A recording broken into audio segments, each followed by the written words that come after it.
Hey folks, I'm so thrilled that you're here to check out my stuff and share with me. I can only assume if you're watching this video you're looking to know more about me, Geoffrey Fitzhugh Perry, the founder of the Fiddle Jam Institute.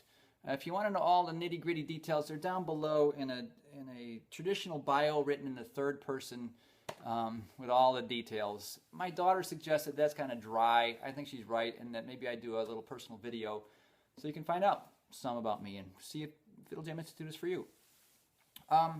She said, where do I start? Well, let's start with the main reason you might have heard of me at all is because I've written the book, The Fiddle Jam, A Way Cool, Easy Way to Learn How to Improvise, and it got picked up by the Hal Leonard Corporation back in the early 2000s. It's distributed all over the world by them. Kind of proud of that. And the website is going beyond the book and following in my methods about that. Now, I know I'm not a household name in the violin world, and that's cool. And I understand you want to find out more about me to see if I'm worth it to you.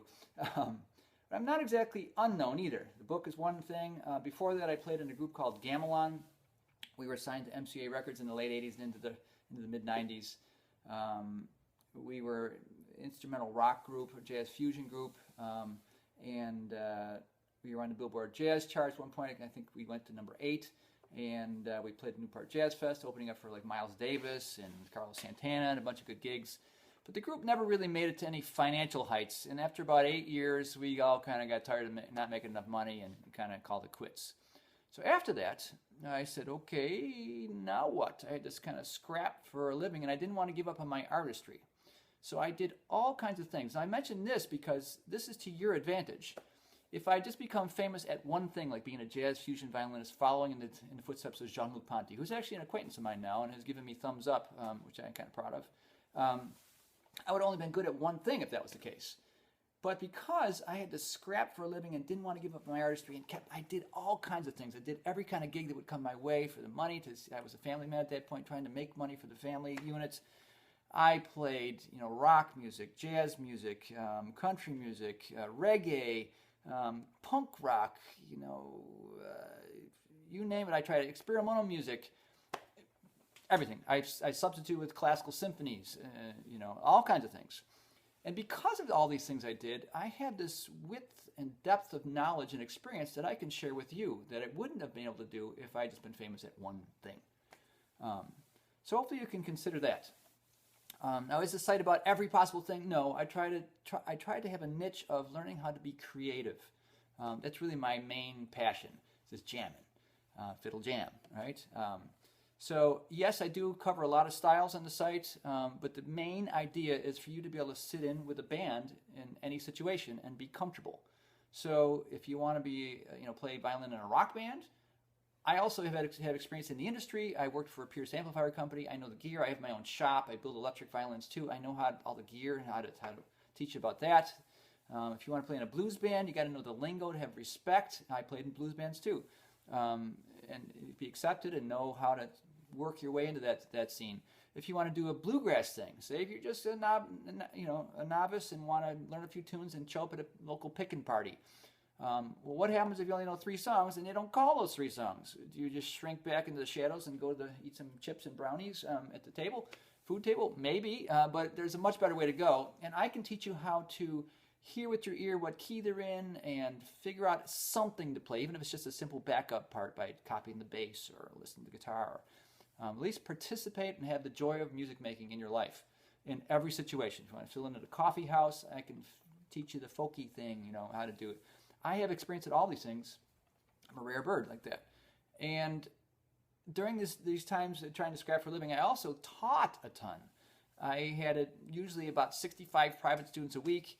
I, at one point, was teaching separate string programs at 4 different schools all at once. Talk about busy. And I was like in 8 different bands. And honestly, at one point, I kind of burnt out. And because of that, you can learn from my mistakes too, like when I took it too far, when I did the wrong things, and so that's to your advantage as well. I had a couple longer rides in my musical career. One of them, after I kind of burned out, I said, okay, what's important to me? And I got really passionate about Zydeco music. Zydeco is kind of a combination of a whole bunch of things, fiddling and blues and rock and roll all mixed together. It's like New Orleans Mardi Gras party music. And the coolest thing I learned from that was that it wasn't about me.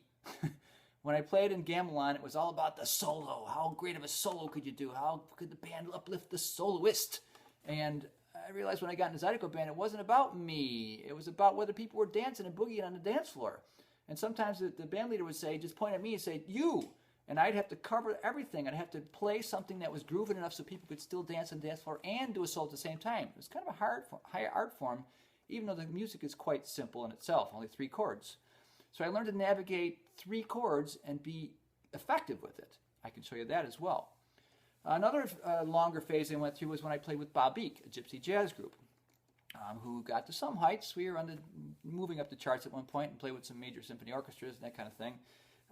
Played some cool festivals, Django Reinhardt's 100th birthday celebration in New York City, and some cool gigs.